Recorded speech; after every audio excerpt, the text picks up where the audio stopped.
21 days focused English. अगर आपको English नहीं आता है, अगर आपका कॉन्फिडेंस कम है, तो आप तो अपने कंटेंट को भूल जाते हैं। आपका सारा फोकस सिर्फ इस पर हो जाता है कि अब हम आंसर देते हैं, लेकिन कैसे? हमें तो इंग्लिश आती ही नहीं है। जो कमी से हम आज तक भागते रहे, वो कमी तो फेस करनी पड़ेगी। आप न्यूज पेपर पढ़ते हैं, आप इंग्लिश मूवीज देखते हैं, आप इंग्लिश सॉन्ग सुनते हैं, आप इंग्लिश पढ़ते हैं। ये सब करने के बाद भी आप इंग्लिश तो सीख लेते हैं, लेकिन इंग्लिश मुंह से निकल नहीं पाती। तो मैं आपको बहुत ही इफेक्टिव 21 डेज इंग्लिश चैलेंज दोस्तों इस वीडियो में ऐसी 5 टिप्स शेयर करने वाला हूं, जिन टिप्स को अगर केवल 21 दिन के लिए अपना लिया तो 21 दिनों के बाद आपका इंग्लिश बोलने और समझने का कॉन्फिडेंस लेवल कम से कम 10 गुना बढ़ जाएगा। जी हाँ, कम से कम 10 गुना। दोस्तों ये वो टिप्स हैं जो मैंने खुद आजमाई थी जब मैं जापानीज लैंग्वेज सीख रहा था, जो विश्व के कठिन भाषाओं में तीसरे नंबर पर आती है। दोस्तों वैज्ञानिक तौर पर कोई नई भाषा सीखना इंसानी दिमाग के लिए एक अच्छा वर्कआउट है, जिससे आपके ब्रेन की कार्य क्षमता के साथ साथ आपकी एकाग्रता भी बढ़ती है और दिमाग शार्प भी होता है। और ये तो आप सभी जानते ही होंगे कि इंग्लिश लैंग्वेज पूरी दुनिया से जोड़ती है, दुनिया को जोड़ने और अपनी बात समझाने का एक माध्यम है, और साथ ही साथ इस ब्रेन का अच्छा खासा वर्कआउट भी है इंग्लिश। तो जो चीज लाइफ में हमेशा काम आने वाली है, तो क्यों ना उस चीज के लिए कोशिश दिल से की जाए, जुनून से की जाए। अगर आप सहमत हैं 21 डेज फोकस्ड इंग्लिश चैलेंज के लिए बताई गई 5 टिप्स, तो आगे की बताई गई 21 दिनों में ही आपका इंग्लिश चैलेंज कई गुना बढ़ा देगी। टिप नंबर 1 दोस्तों, किसी भी लैंग्वेज को सीखने का सबसे कारगर तरीका है उस भाषा को जितना हो सके उतना ही उस भाषा को ज्यादा से ज्यादा सुनिए। यही वो तरीका है जिससे एक बच्चा बचपन में अपनी मातृभाषा बिना किसी ग्रामर रूल के बोलना सीखता है। जितना हो सके, जहाँ हो सके, कोशिश कीजिए 21 दिनों तक केवल इंग्लिश ही सुननी है। मेट्रो में, बस में या गाड़ी में, कोई भी ई बुक, कोई चैट शो, कोई इंग्लिश स्पीच, कोई लाइफ स्टोरी अपने मोबाइल या अपने आईपैड में हमेशा सुनते रहें। फिर भले ही आप समझे या ना समझे, लेकिन केवल सुनते रहने से आपके ब्रेन का वो हिस्सा जिसे सबकॉन्शियस माइंड कहा जाता है, उस शब्द में नए नए हिस्से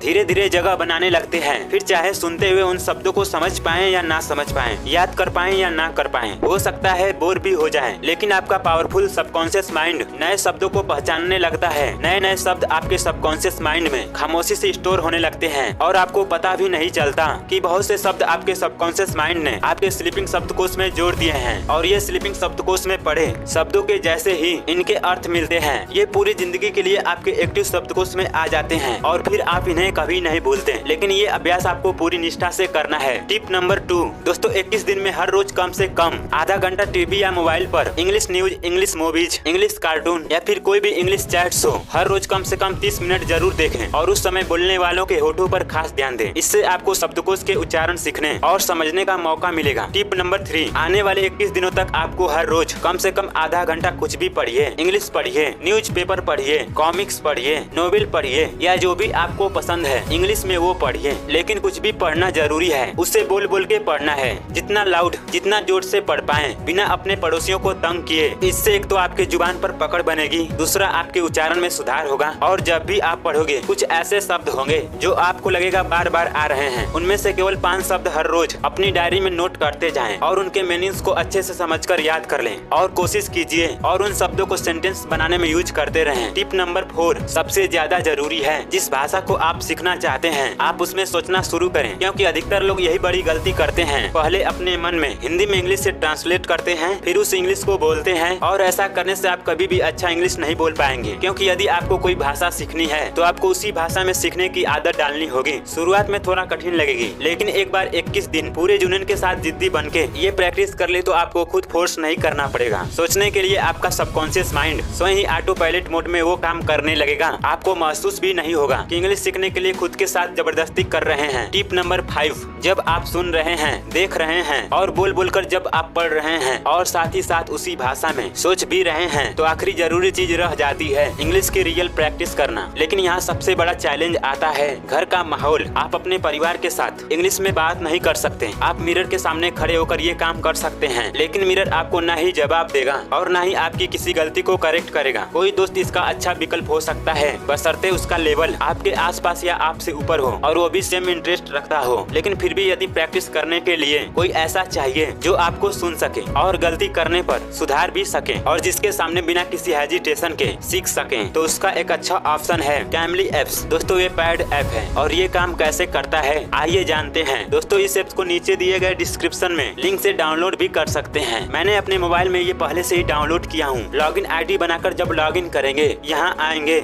यहाँ पर ट्यूट की लिस्ट है, है। ये सभी इंग्लिश टीचर प्रोफेशनल होने के साथ साथ नेटिव इंग्लिश स्पीकर भी हैं। आप चाहे तो उनसे बात करने से पहले उनका प्रोफाइल चेक कर सकते हैं और फिर इनमें से किसी को चुन सकते हैं घर बैठे अपने इंग्लिश के प्रैक्टिस के लिए। चलिए एक डेमो देता हूँ। Hello Yolanda, how are you? Thank you. How are you?